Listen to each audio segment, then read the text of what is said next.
Bago mo makonect yung phone mo sa RoadSync, kailangan mong piliin yung motor mo dito. Ito, PCX 160. Ito na, nagko-connect na. Bagong look sa ADV ngayon. Binili ko muna yung stock windshield. Medyo nagsasawa kasi ako sa sporty setup eh. So ngayon gusto kong unti-untiin sigurong itry yung touring setup. Kaya mas bagay itong stock windshield. And pasok din itong bago nating side mirror natin na testing. Samahan nyo ako today. Papasyal ako sa Honda. Marami kasi nagtatanong kung ano ba talaga yung RoadSync eh. So yun ay papakita ko sa inyo ngayon. Sobrang na-miss ko rin itong stock windshield ah. Maaga rin kasi tayo nagpalit ng windshield. Kaya sa first year natin nagamit to, most of it gamit natin yung isa, yung sporty na windshield. Kaya parang bago pa tong stock natin eh. Kapag same setup ka kasi for a long time, hindi may iwasang hindi ka manawa. Kaya siguro ngayon nakakaramdam ako ng urge na unti-unti try naman natin yung touring setup.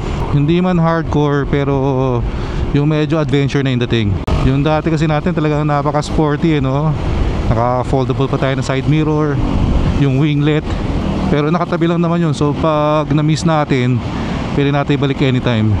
Itong kalsada na to magaling sila magsira. Pero sa pag-aayos delayed.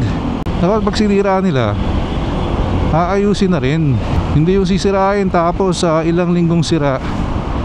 Yung cause of traffic lang yan. Grabe, Biyernes nga pala ngayon kaya sobrang traffic.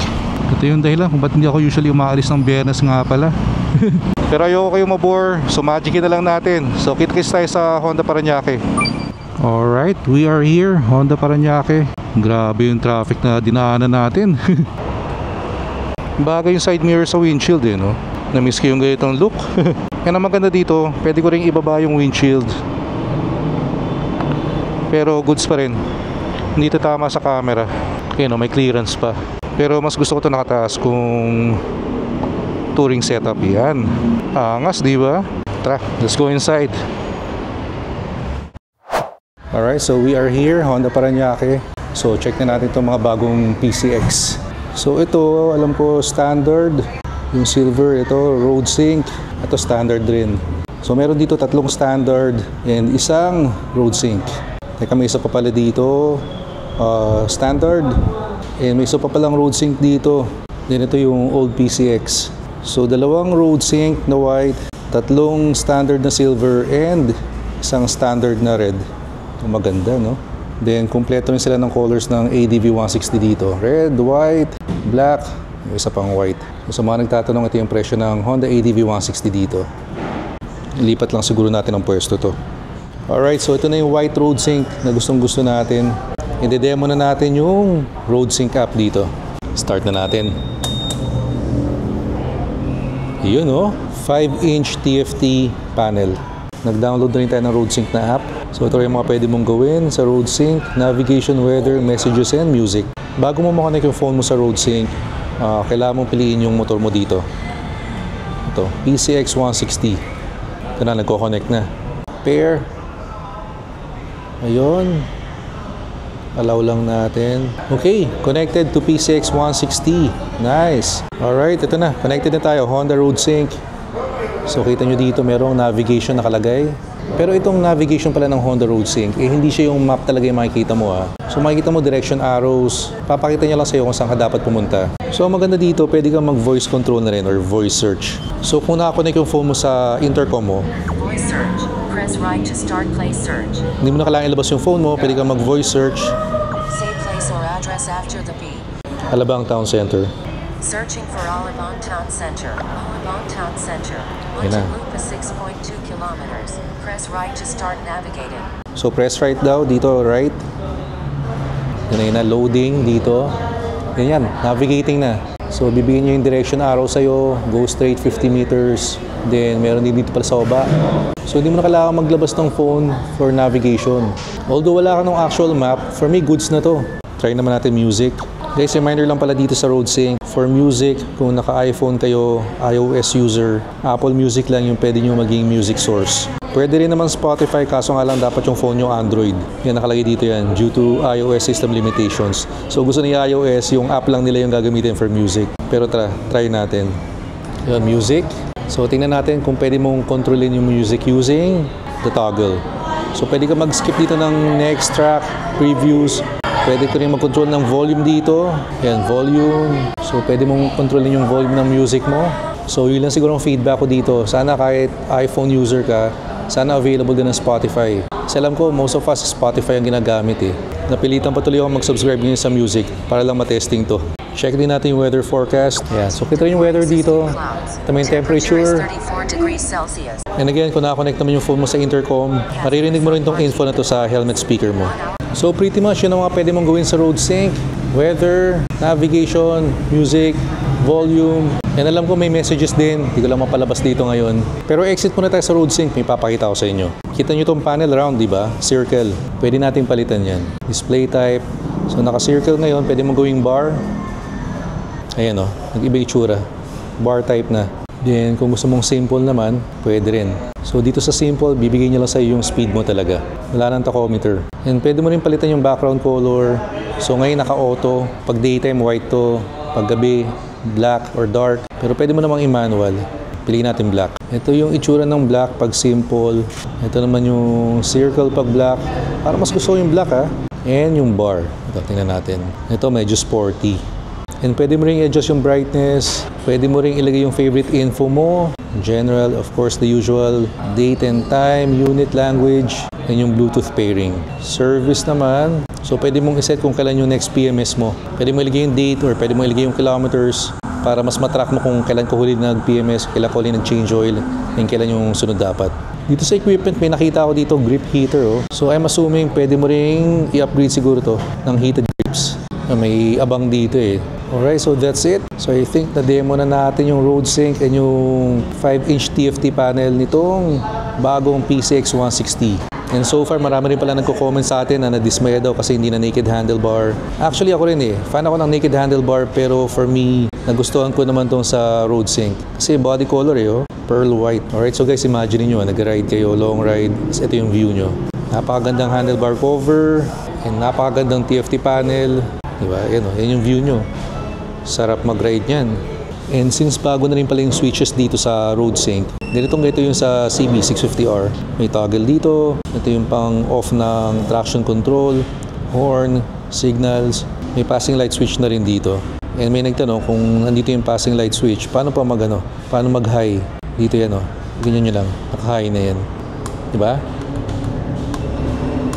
So, same switch lang for high tsaka passing light. Yung sa right side naman, kamukha pa rin ng previous PCX. Hazard natin. Ito yung itsura dito.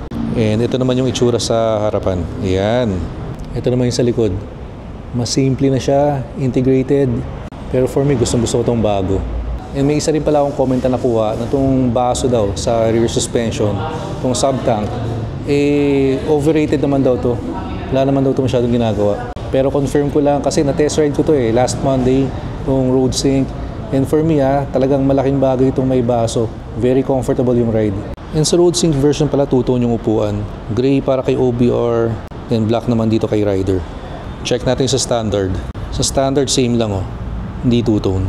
And sa standard, yung handlebar cover, hindi siya body colored. Gray lang. Tingnan nyo itong white na standard. Yung handlebar niya, hindi body color. Gray lang din. And sa standard, old switches and hindi pa TFT panel. Ito pa yung sa previous PCX. Alright, so pakita ko lang din pala yung seat height itong bagong PCX. Okay. So yung 5'8". Yan. Dito naman, flat foot pareho. Very low seat height. And pwede mo rin i-extend yung paa mo. Yung legs mo pala. Yan, very comfortable. Alright, so sana nagustuhan nyo itong feature natin dito sa Honda PCX 160 Road Sync. And again, itong bagong TFT panel, hindi lang siya ganda, very functional din. And again guys, kung naghanap yan itong bagong PCX 160, merong white Road Sync dito sa Honda Paranaque, merong matte silver na standard, merong glossy white na standard, merong metallic black matte rin to na Road Sync, and meron ding glossy red na standard. So, tingnan natin kung ano to. Parang black no? Black nga. Road Sync pala. Kala ko kanina standard. Itong black Road Sync, ito yung na-test ride natin doon sa launch. And ito naman yung lumang PCX. Kita nyo side by side yung handlebar. Naked handlebar. And yung may cover na. Maganda rin naman yung may cover na no? Oh, na-appreciate ko na ngayon eh. Pero depende na lang din siguro sa taste and preference nung gagamit. Pareho namang goods na goods yan eh. So again guys, nga ng tulong sa inyo. Ano, benta na ba si ADV para makuha natin to? Bahala na. So sana susunod na punta ko dito, nilalabas ko na to, no? Sir Alan, thank you. Alright, tara na. Grabe na naman dito sa service road. Basta Biyernes, iwas kayo dito. Pero actually pag Friday naman talaga, no choice ka rin eh. Kahit mag-highway ka yan, no? Slow moving din. Kanina traffic nga dyan eh. So mas maganda pag Biyernes, huwag ka na lumabas ng bahay. So sana nakatulong pala yung demo natin ng RoadSync. Kasi mga nagtatanong din sa atin kung ano pa talaga yung RoadSync na yun. Yung app medyo natutuwa ako sa bago nating setup mas mataas yung side mirror, naka-stock na windshield. Parang feel na feel ko ngayon yung pagka-adventure ni ADV. Siguro stay muna tayo sa ganitong setup. Try nating mag-touring ng konti. Dito may bottleneck, may ginagawa doon sa unahan. Ang plano ko dito is gusto kong subukan maglagay ng face enhancer dito sa windshield para may bar din dito sa taas. Tapos baka pwede kong ilipat yung AOC doon. Isang taon din kasi tayo naka-sporty setup kaya medyo nanawa rin talaga tayo eh. Kung nagmumotor ka, I'm sure naiintindihan mo ako eh. Kaya rin tayo upgrade ng upgrade. Hindi naman sa wala tayong satisfaction or kaligayahan or contentment pala, contentment. Baka kasi sinasabi ng iba or sinasabi ng mga misis natin na hindi na tayo nakukontento kaya upgrade ng upgrade. Bili ng accessories.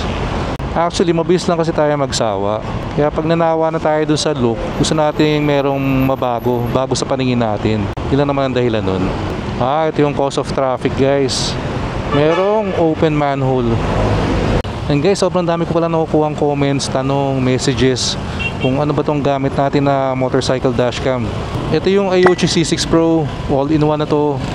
Very affordable kasi may discount tayo dito. So kung interesado kayo, ipipin ko na lang sa comments yung link ko tsaka yung discount code. And road to 19,000 subscribers na rin pala tayo sa YouTube channel natin. Sobrang nakakatawa yung suporta nyo sa channel natin guys. So doon sa mga hindi pa nakasubscribe, please feel free to click the subscribe button below and like and share the video. Doon sa mga nagbabalak bumili ng bagong PCX 160, sana again nakatulong tong video natin. And kita-kits tayo sa next video. Ingat kayo lahat palagi. Always ride safe. Peace out.